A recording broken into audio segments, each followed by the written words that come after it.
Now setting up similar sites in Australia, but there's growing concern they could create a new generation of problem gamblers. Ben Lisson reports.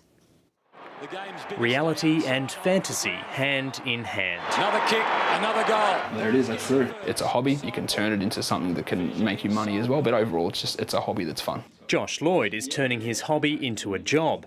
He's about to start full-time work in fantasy sports. Free to enter, assemble a team. I ended up putting together 8-10 teams per season.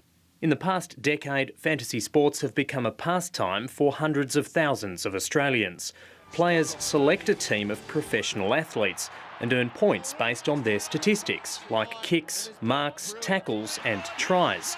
Now you can bet that your fantasy team will beat another, not over a year, but every week. You win or lose that week, and then you start clean and start the next week again. Just how much do you have to know about this sport to have success in this kind of format? Over the long haul, if you don't know what you're doing, you're going to lose. There's 500,000 potential fantasy football nuts out there who could be converted into gambling adherents. There's a roadmap for success. In the United States, the fantasy sports gambling sites are a multi-billion-dollar industry. Win some of the largest cash prize pools on the planet. FanDuel packs the thrill of a whole season into just 1 week. The leagues themselves have ownership stakes in a lot of the daily fantasy sites.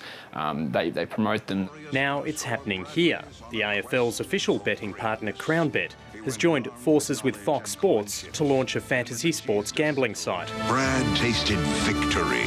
Tomorrow, you could too.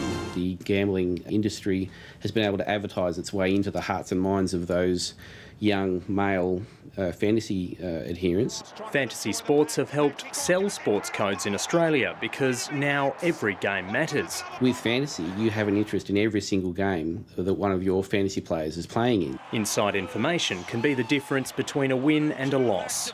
That's all I've been getting asked the last few days. Fantasy players and Supercoach, mate, are you playing this week? I don't know.